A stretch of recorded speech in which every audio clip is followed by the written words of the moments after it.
जय हिंद दोस्तों, मैं जितेंद्र कुमार आप सभी का अभिनंदन करता हूं आपके अपने YouTube चैनल एसपी मंत्रा क्लासेस पर। दोस्तों कैसे हैं? आज की क्लास में मैं आप सभी को सिंपल इंटरेस्ट के अगले टाइप के सवाल को कराने वाला हूं। इससे पहले मैंने कई वीडियो को सिंपल इंटरेस्ट का अपलोड कर दिया है YouTube पर, और यदि आप अभी तक उस वीडियो को नहीं देखे हैं तो कृपया करके उस YouTube चैनल पर आप जाइए और एसपी मंत्रा क्लासेस सर्च करके वहाँ से सिंपल इंटरेस्ट के वीडियो को आप देख सकते हैं। दोस्तों उसमें मैंने बेसिक ट्रिक के माध्यम से आपको पढ़ाया, ठीक है। और दोस्तों आगे भी आपको ट्रिक से ही पढ़ाते चलूँगा और किसी भी प्रकार की कोई दिक्कत नहीं होगा, ये आपसे वादा किया हूँ और आप इस पर मैं अटल रहूँगा भी। और हाँ दोस्तों, आज की क्लास को आज मैं शानदार बनाने वाला हूँ, आप मेरे वीडियो में बने रहिएगा तो हर प्रकार के समस्या का समाधान का हौसला मिलेगा। क्योंकि होता क्या है कि अक्सर वीडियो को बीच में देख करके छोड़ दिया जाता है, अंत तक देखा नहीं जाता है। उसमें बहुत सारी बातें ऐसी होती है जो हमें एग्जाम के लिए प्रेरित करती है, बहुत सारी ऐसी संभावनाएं होती है जो हमें मोटिवेट करती है, ठीक है दोस्तों। तो चलिए, इससे पहले कि आप हमारे व्यूअर नए हैं तो आप हमारे इस चैनल को आप सब्सक्राइब कर लीजिए, बेल आइकन को दबा दीजिए और दोस्तों तक भी इसे शेयर कीजिएगा और उन्हें भी इससे लाभ प्राप्त हो सके, ठीक है दोस्तों। चलिए शुरू करता हूँ, आप इत्मीनान के साथ वीडियो में बने रहिए। देखते हैं यह सवाल हमारा क्या कहता है। हमारा नेक्स्ट टाइप का सवाल है और इसे पूरे ट्रिक के साथ पढ़ेंगे अच्छी तरह से सीखते हुए। साधारण ब्याज पर एक निश्चित धनराशि का निवेश किया गया था, ठीक है। 5 वर्षों में वह राशि 3 वर्षों में बनने वाली राशि का 1.1/4 गुना बन गई थी, तो ब्याज की दर प्रतिशत क्या थी? दोस्तों समझिएगा क्या करता है। यहाँ पर सवाल में कह रहा है कि 5 वर्षों में जो राशि थी ना बनी थी, तो 5 वर्षों में जो राशि बनी होगी ना वो हमारा अमाउंट रहा होगा और उस अमाउंट में मूलधन और प्लस में 5 साल का ब्याज शामिल रहा होगा, तभी तो हमें अमाउंट प्राप्त हुआ था ना। देखिएगा दोस्तों, हम कैसे कैसे सवाल को हल करेंगे और पूरे अच्छी तरह से पढ़ते हुए इसको समझ बूझ करके लिखेंगे हम लोग और पूरे ट्रिकली पढ़ेंगे। ध्यान दीजिए, 5 वर्षों में यह राशि, ठीक है, तो 5 वर्षों में यह राशि 3 वर्षों में बनने वाली राशि का 1/4 गुना बन जाती है। 5 वर्षों में जो राशि बनती है दोस्तों, उसमें प्रिंसिपल प्लस में 5 वर्ष का साधारण ब्याज भी रहेगा कि नहीं रहेगा? जरूर रहेगा। प्रिंसिपल प्लस में 5 वर्ष का साधारण ब्याज, ठीक है ना। ये राशि जो है ना 3 वर्षों में बनने वाली राशि की, तो इसमें भी प्रिंसिपल प्लस में 3 वर्ष का साधारण ब्याज, इन दोनों को मिल करके जो बनी हुई है ना, यानी कि 5 वर्ष की जो राशि है और 3 वर्ष की जो राशि है उसका कितना है? 1.1/5 गुना। इसका मतलब ये जो है ना 1.1/5 गुना है, यानी कि दोस्तों ये बराबर कब होगा? जब ये उतना हो जाए, यानी कि 1.1/5 का मतलब कितना होगा? 4/5/4। इसका मतलब है दोस्तों यहाँ पर हम ऐसे कर सकते हैं, P प्लस में 5 वर्ष का साधारण ब्याज बट्टा में कितना हो जाएगा? P प्लस में 3 वर्ष का साधारण ब्याज, तो ये कितना बचेगा? 5/4। क्या हम ऊपर वाला को समीकरण 1 नीचे वाला को समीकरण 2 मान सकते हैं? जरूर मान सकते हैं। और जब हम इसे आपस में घटाएंगे दोस्तों तो कितना प्राप्त होगा? ध्यान दीजिएगा, अगर हम इसे घटाते हैं तो मूलधन से मूलधन तो कट जाएगा, तो हमें यहाँ पर 2 वर्ष का साधारण ब्याज प्राप्त हो जाएगा। 2 वर्ष का साधारण ब्याज कितना प्राप्त होगा? 1 रुपया, यानी कि 1 वर्ष का साधारण ब्याज कितना हो जाएगा हमें? 1 साल का साधारण ब्याज कितना मिल जाएगा हमको? 1/2 रुपया। अब यहाँ पर एक चीज को ध्यान दीजिएगा, यहीं पर समझने की देर है दोस्तों, ध्यान दीजिएगा। ये हमारा 1 वर्ष का साधारण ब्याज निकला है, ठीक है। जबकि हमारा अमाउंट अगर हम देखते हैं तो 5 साल का अमाउंट दिया हुआ है, 3 वर्ष का अमाउंट दिया हुआ है। हम दोनों पर से किसी एक पर लेकर के प्रिंसिपल को प्राप्त कर सकते हैं, ठीक है। तो ध्यान दीजिए, अगर हम 3 वर्ष पे लेके चले तो 3 वर्ष का हमारा साधारण ब्याज कितना होगा? 3 × 1/2। इसका मतलब है 3/2 हो जाएगा दोस्तों। इस बात से सहमत है? ध्यान दीजिएगा, तो हमें मूलधन पूछ रहा है यानी प्रिंसिपल पूछ रहा है, तो क्या हो जाएगा? हमें अमाउंट इतना हुआ, ये टोटल अमाउंट जो है इतना है, जो कि बराबर है 4 के, ठीक है। तो अमाउंट निकालना है हमें, सॉरी अमाउंट दिया गया है तो प्रिंसिपल प्राप्त करना है, तो अमाउंट में से साधारण ब्याज को घटा देंगे, वही हमारा प्रिंसिपल हो जाएगा। तो कितना हुआ? 4 दूना 8, 8 में से 3 गया तो कितना बचेगा? 5/2 बच जाएगा दोस्तों, ठीक है। 4 दूना 8, 8 में से 3 गया तो 5/2 बच जाएगा। अब ध्यान दीजिएगा, ये भिन्न के घटाव हमने किया है, समझ रहे ना दोस्तों। अब देखिए 5/2 ये हमें प्रिंसिपल पता चल गया। हमें क्या कहता है? रेट निकालने के लिए बोला है, ठीक ना, रेट निकालने के लिए। तो ध्यान दीजिएगा, हमें प्रिंसिपल पता है, जबकि 1 वर्ष का साधारण ब्याज हमें दिया हुआ है, यानी कि 1 वर्ष का साधारण ब्याज जो है दिया हुआ है, तो प्रिंसिपल हो जाएगा ये प्रिंसिपल इंटू रेट इंटू 1 वर्ष अब बट्टा में 100, बात को समझ रहे हैं दोस्तों, ध्यान दीजिएगा।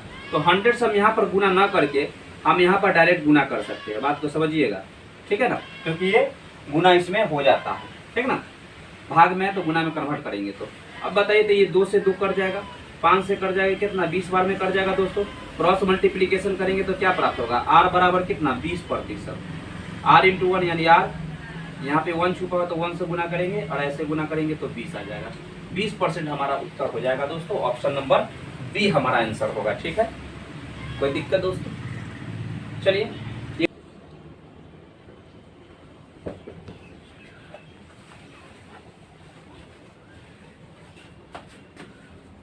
चलिए दोस्तों नेक्स्ट सवाल को देखते हैं और इसे अच्छी तरह से हम लोग सीखते हुए चलेंगे और दोस्तों अपने जीवन में उतारते हुए चलेंगे। इससे जो सवाल है ना, एग्जाम में बार बार पूछे जाते हैं। आप देख सकते हैं दिल्ली पुलिस 2020 में ये सवाल पूछा गया है। जरा पढ़ते हैं और समझते हैं और सीखेंगे दोस्तों। एक समान वार्षिक साधारण ब्याज, ठीक है, वार्षिक साधारण ब्याज की दर पर कोई निश्चित धनराशि 3 वर्षों के बाद बढ़कर 6425 रुपया, दोस्तों पिछले वीडियो में मैंने जो पढ़ाया था उसी पर है, ठीक है, और 8 वर्षों के बाद 8800 रुपया हो जाती है। तो वह राशि उसी ब्याज दर पर 5 वर्षों में बढ़कर कितना हो जाएगा। बस यही थोड़ा लाइन चेंज है, ठीक है, ध्यान दीजिएगा दोस्तों। कहता कितना है, पहले तो ये देखिए कि 8 वर्ष के बाद कितना हो जाता है।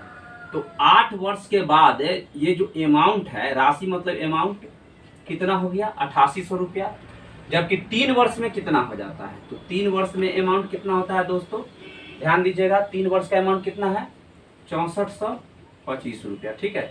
अब बताइए 5 वर्ष का साधारण ब्याज कितना प्राप्त होगा। कहिएगा कि सर आप सबका अमाउंट है तो आप साधारण ब्याज क्यों लिख दिए, क्योंकि अमाउंट में प्रिंसिपल प्लस में ब्याज शामिल रहता है। तो प्रिंसिपल से प्रिंसिपल घटने के वक्त कट जाता है तो केवल ब्याज निकलता है। तो 8 साल का ब्याज इसमें रहेगा, इसमें 3 साल का ब्याज घटेगा। प्रिंसिपल खत्म हुआ तो 5 साल का ब्याज बचेगा। कितना बचेगा, 10 में से 5 गया 5, 9 में से 2 गया 7, 7 में से 4 गया 3, 8 में से 6 गया 2, 2375 रुपया हमारा क्या प्राप्त हुआ दोस्तों, ब्याज प्राप्त हुआ। ध्यान दीजिएगा 5 वर्ष का। तो 1 वर्ष का अगर हम कहेंगे कि ब्याज कितना हो जाएगा तो 5 से भाग देंगे तो 5 चौका 20, ठीक है, और ये 5 7 35, ठीक है, और ये क्या हो जाएगा दोस्तों 25 475 रुपया। तो दोस्तों ध्यान दीजिएगा यहाँ पर इस चीज को, आप 1 साल का हमें साधारण ब्याज कितना प्राप्त हो गया 475 रुपया। एक चीज को आप बताइए, हमें क्वेश्चन में बोला है कि 5 साल में बढ़कर के उसी ब्याज दर पर 5 साल में बढ़कर राशि कितनी हो जाएगी, अमाउंट कितनी हो जाएगी। एक बात बताइए, क्या इस सवाल में हमें रेट निकालने की जरूरत है, नहीं नहीं, यहाँ पर ध्यान दीजिए, और ना तो हमें प्रिंसिपल निकालने की जरूरत है। बात को समझिएगा, क्योंकि यहाँ पर पहले से दिया हुआ है कि 3 वर्ष का जो साधारण 3 वर्ष का जो अमाउंट है 6425 रुपया दिया हुआ है। अगर एक बात बताइए, अमाउंट है तो अमाउंट में प्रिंसिपल तो सबके लिए सेम रहेगा ना। साधारण ब्याज के केस में प्रिंसिपल सेम रहता है हर साल, ठीक है, ब्याज जो भी सेम रहता है कि अगर 300 रुपया ब्याज है तो हर महीना 300 रुपया ही होगा। जबकि यहाँ पर दोस्तों प्रिंसिपल 3 साल में, दोस्तों ध्यान दीजिएगा, 3 साल का अगर जो ब्याज और मूलधन इसमें शामिल है तो टोटल बढ़ के है राशि कितना 6425 रुपया का अमाउंट है। तो अगर हम यहाँ पर 2 साल का साधारण ब्याज निकाल लें और उसमें ऐड कर दे तो प्रिंसिपल तो सेम ही ना रहेगा, सिर्फ ब्याज छूट जाएगा। तो वही अमाउंट बढ़ के जो हमारा जो है मूलधन प्राप्त होगा वही ना होगा, राशि हो जाएगा हमारा। तो 2 वर्ष का हमें साधारण ब्याज कितना प्राप्त होगा, ध्यान दीजिएगा, 2 से गुना कर देंगे, 5 दूना 10, 7 दूना 14, 15 के 50 ले, ये कितना हो जाएगा, ये 4 दूना 8 है 9, 5 दूना 10, 7 दूना 14, 15 50 ले, 4 दूना 8 है 9, 2 वर्ष का साधारण ब्याज इतना। जबकि 3 वर्ष का साधारण ब्याज प्लस में मूलधन मिल करके ये मूलधन बनाया है 6425 रुपया। तो 2 वर्ष का साधारण ब्याज खाली इसमें ऐड हो जाएगा दोस्तों, तो हमें 5 वर्ष का पूरा राशि मिलेगा कि नहीं मिलेगा, क्योंकि उस राशि में ब्याज तो शामिल होगा ही 5 वर्ष का और मूलधन तो सेम ही न रहेगा। बात को समझिएगा, तो हम इसमें ऐड कर दिए तो कितना हमें प्राप्त हो जाएगा, यहाँ पे ध्यान दीजिएगा, ये हमारा ऐड हो जाएगा तो हमारा प्राप्त होगा 5 वर्ष का 5 ईयर का अमाउंट प्राप्त हो जाएगा, ठीक है। कितना हो जाएगा, तो 0 और 5 जोड़ेंगे तो 5, 5 और 2 7, 4 और 9 13 के 3 हासिल 1, 6 है यहाँ पर कुछ भी नहीं है तो 6 1 7, 7375 रुपया हमारा दोस्तों उत्तर होगा। कोई दिक्कत नहीं ना है, ना तो यहाँ पर रेट ना ही प्रिंसिपल निकालने की कोई जरूरत पड़ा है। ठीक है, डायरेक्ट हमारा आंसर प्राप्त हो गया। क्योंकि हम जानते हैं कि मिश्र धन जो होता है, जिसको हम अमाउंट बोलते हैं, उसी को राशि बोलते हैं, है ना। उसमें प्रिंसिपल सेम रहता है, बल्कि ब्याज जो है वो क्या, हर साल का ब्याज जो है उसमें ऐड होते रहता है। ठीक ना, चलिए नोट कीजिए इसको। इतना तक तो दोस्तों आपने अच्छी तरह से सीखा। इससे आगे हम लोग अब बढ़ेंगे और एक नए टाइप की ओर प्रवेश करेंगे। अगला जो हमारा टाइप होगा दोस्तों, ये हमारा 8वां टाइप होगा। इस सवाल में कैसे कैसे बातें और क्या क्या होगी, थोड़ा सा एक झलक देखते हैं, उसके बाद हम लोग सवाल पर चलेंगे। ध्यान दीजिए। सपोज कीजिए कि किसी ने कुछ पैसे लिया, किसी से कुछ पैसे लिया और कुछ समय के बाद वो पैसा जो है उसे वापस कर दिया। ठीक है, तो पैसा जो लिया है, उस पैसा में जब वो लौटाएगा उस पैसे को, तो उसमें ब्याज शामिल करके ही तो लौटाएगा ना। अगर वह सिंपल इंटरेस्ट के साथ लिया है तो सिंपल इंटरेस्ट उसमें जोड़ करके उस अमाउंट को उसे वापस करेगा। सपोज कीजिए दोस्तों कि किसी ने किसी से 1 रुपया लिया। ठीक है, ध्यान दीजिएगा दोस्तों, वह 5 सालों में, कितने सालों में, 5 सालों में अगर वो 3 रुपया लौटाता है, समझिएगा दोस्तों, किसी ने किसी से 1 रुपया लिया और 5 सालों में उसे 3 रुपया लौटाता है। ध्यान दीजिएगा, 3 रुपया लौटाता है, इसका मतलब क्या है कि वह 1 रुपया लिया था और ब्याज 2 रुपया मिला करके उसे 3 रुपया लौटाया है। कितने सालों में, 5 सालों में। यानी कि हमारा सिंपल इंटरेस्ट कितना होगा, 2 रुपया होगा। अब मान के चलिए इस व्यक्ति के मन में थोड़ा लालच आ जाए, वह कहे कि यार मुझे 1 रुपया लिया और 3 रुपया मुझे 5 सालों में लौटा दिया, अच्छा होता कि यह मुझे पैसा कुछ समय के बाद लौटाता। 1 का मतलब हुआ 1 और 3 रुपया लौटाया, इसका मतलब इसका 3 गुना लौटाया 5 सालों में। उस व्यक्ति के मन में यही आया ख्याल कि मुझे ना, अगर ऐसा करता कि ये मेरा 1 रुपया लेता और कहता टी समय बाद, ये कहता है कि भाई इतना पैसा दे दूंगा। ठीक है, एक बात बताइए, सपोज कीजिए कि 5 साल में ये 3 गुना पैसा दे देता है, 1 का 3 गुना देता है, तो इसमें तो ब्याज भी शामिल है और मूलधन भी शामिल है, तभी तो टोटल पैसा 3 का दिया, 3 गुना दिया। जबकि इसके व्यक्ति के मन में लालच आया तो ये 7 गुना पैसा कमाना चाहता है। तो हमारा सवाल में पूछता है कि कितने वर्ष के बाद में वह पैसा 7 गुना कमाएगा। बात को समझिएगा दोस्तों। तो अगर हम कहते हैं दोस्तों ये टी ईयर में अगर कमाना चाहे ये पैसा 7 गुना, तो सीधी सी बात है कि इसे अगर हम सीधे शब्दों में, आसान शब्दों में कहें तो ये साधारण ब्याज इसमें कमाएगा कितना, 6 रुपया कमाएगा। बात को समझिएगा। इसका मतलब है कि ये मूलधन है, ये क्या है, प्रिंसिपल है, तो ये क्या है, अमाउंट है। इसमें भी ये क्या है, प्रिंसिपल है, तो ये क्या है, अमाउंट है। अब दोस्तों ध्यान दीजिए, अमाउंट और प्रिंसिपल, ठीक है ना, ये प्रिंसिपल जो है जब इसमें ब्याज जुड़ा तभी तो अमाउंट प्राप्त हुआ। तो वही पैसा पर ये 7 गुना दे रहा है, तो कितने वर्षों में दे रहा है, ऐसा हमारा सवाल रहता है। देखिएगा, इसे थोड़ी अच्छी तरह से सीखते हुए चलेंगे दोस्तों, ध्यान दीजिएगा। अगर हम कहते हैं कि एक व्यक्ति ने किसी से 1 रुपया लिया, ठीक है, और ये 5 साल में, कितने सालों में, 5 साल में दोस्तों कितना लौटाया, 1 का 3 गुना पैसा लौटाया। ठीक है, अगर वही पैसा दोस्तों 7 गुना लौटाना हो तो कितने वर्ष का समय लेगा,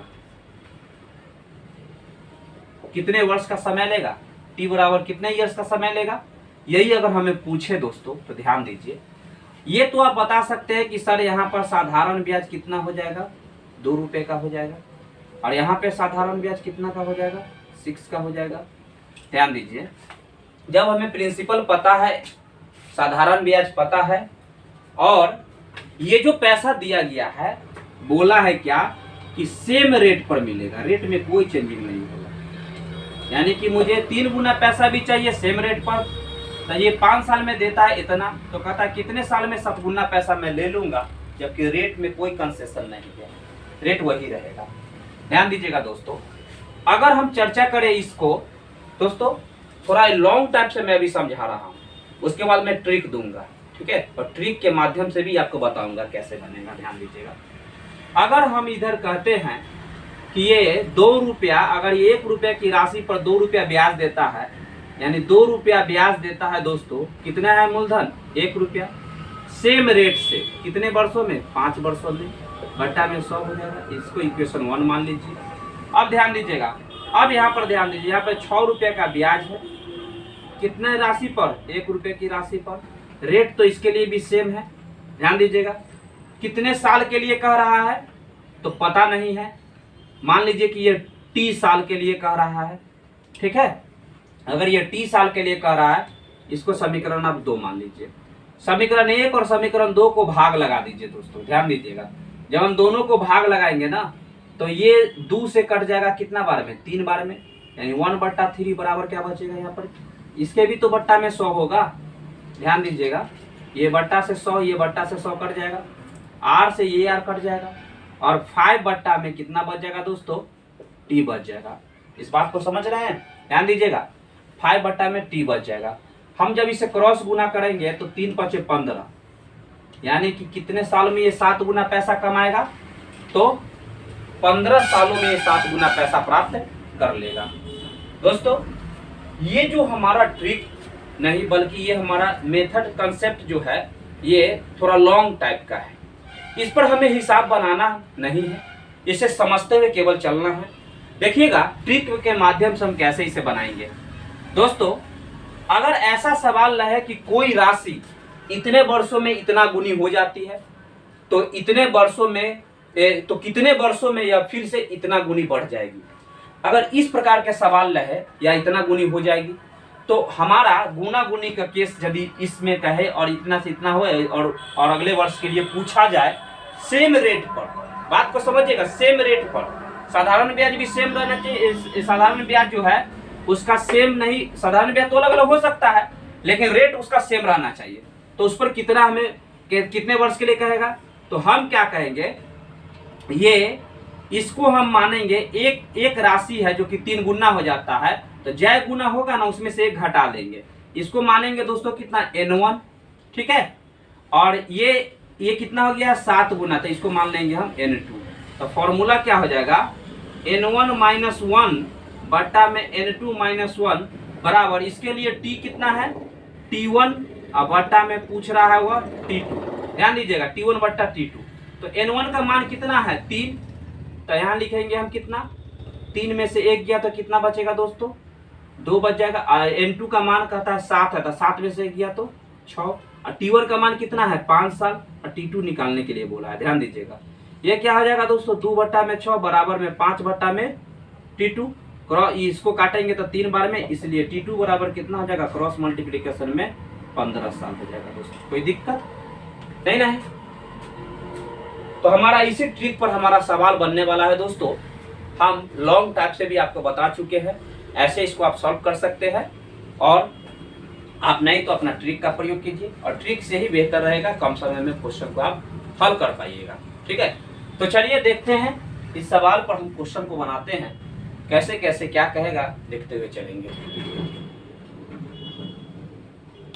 देखिएगा दोस्तों, इस सवाल को देखिएगा क्या कहता है हमारा, ये हमारा नेक्स्ट टाइप में हमारा ये 8वां टाइप होगा, ठीक है दोस्तों। ध्यान दीजिएगा क्या कहता है, अच्छी तरह से पढ़ेंगे। देखिए, साधारण ब्याज पर कोई राशि ब्याज दर की एक निश्चित दर पर, ठीक है, रेट सेम पर, दोस्तों ध्यान दीजिएगा, निश्चित दर पर कह रहा है, 8 वर्षों में 2 गुना हो जाती है। साधारण ब्याज पर समान ब्याज दर पर कितने समय में 4 गुनी होगी, वही राशि, इस बात को समझिएगा, वही राशि कितने समय में 4 गुनी हो जाएगी, इस बात को समझिएगा। रेट इसमें क्या है, सेम है दोस्तों। कोई राशि 8 वर्षों में दुगनी हो जाती है। पहले 1 रही होगी तभी तो ये दुगनी हुई होगी। समझिएगा दोस्तों, कितने वर्षों में? तो 8 ईयर में, ठीक है, 8 साल में। आप समझिएगा क्या करता है। तो कितने समय में वह राशि 4 गुनी हो जाएगी, यानी 1 था तो ये अब 4 गुनी होगी, कितने समय में कह रहा है। तो समय क्या हो जाएगा दोस्तों? t वर्ष मान लीजिए, ठीक है। अगर हम इस प्रकार से इसको सजा लिए और हम जान गए कि हमारा इतना गुना से संबंधित है, इतने वर्ष के बारे में बोला है, रेट जब सेम है तो हम वो ट्रिक लगाएंगे जो हमने अभी पढ़ा है। क्या हो जाएगा? n1 - 1 बटा n2 - 1 बराबर t1 बटा में t2। जो निकालना है वह यही है। देखिएगा ध्यान, ये हमारा ट्रिक है और इस पर हम सवाल को बनाएंगे, ठीक है दोस्तों। यहाँ पर ध्यान दीजिए, ये कितना गुनी हो रहा है। ये पैसा था कितना मूलधन? 1 रुपया, तो अब कितना गुना बढ़ गया? 2 गुना बढ़ गया। और यहाँ पर कितना बढ़ा? 4 गुना बढ़ गया। यानी कि पहले जो 2 गुना बढ़ा, यानी n1 का मान कितना होगा? 2 हो जाएगा दोस्तों। ध्यान दीजिएगा, इसको कैसे बनाएंगे। यहाँ पर हम लिखेंगे 2 - 1 बटा में n2 - 1, यानी 4 गुना हो रहा है तो 4 - 1 बराबर t1 बटा t2। दोस्तों पहला के लिए ये कितना वर्ष है? 8 वर्ष। और अगले के लिए निकालना है, यानी t2 का मान निकालना है। t माने हैं तो t रहने दीजिए। आप t2 रहते तो भी ठीक था, t माने हैं तो t रहने दीजिए, कोई दिक्कत नहीं है। 1 बटा में 3 बराबर 8 बटा में t, इसलिए t बराबर कितना हो? क्रॉस गुना कर दीजिए ऐसे ऐसे, तो कितना हो जाएगा? 8 3 24, यानी कि 24 वर्ष में यह 4 गुना हो जाएगा, ठीक है। हमारा समय अवधि कितना होगा दोस्तों? 24 वर्ष का होगा। नोट कीजिए इसको दोस्तों।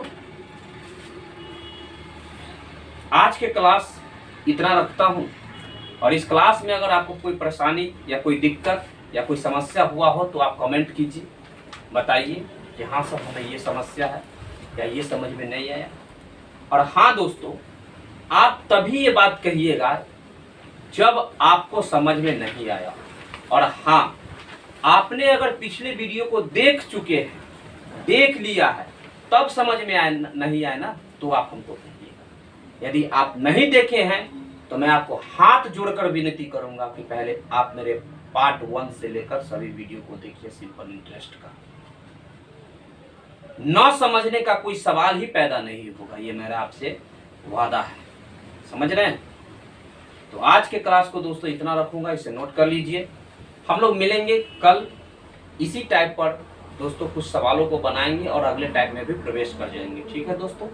अच्छी तरह से पढ़िए, सुरक्षित भी रहना है, परिवार को भी सुरक्षित रखना है और पूरा जी जान लगा देना है मेहनत में। क्योंकि दोस्तों जैसे ही लॉकडाउन समाप्त होगा तो परीक्षा का होर लग जाएगा, ठीक है। बहुत सारे एग्जाम अपने अपने सेक्टर्स का जो भी है वह समय पर होने लगेंगे, इसलिए इस चीज़ को आप ध्यान में रखिएगा। आप अपने आप को घर में रख करके और अच्छी तरह से स्टडी में लगाएं और भविष्य को आप बेहतर बनाने में अपना योगदान दें। वर्तमान को लगाएं, भविष्य आपका खुद ब खुद बन जाएगा। मिलते हैं नेक्स्ट वीडियो में। जय हिंद।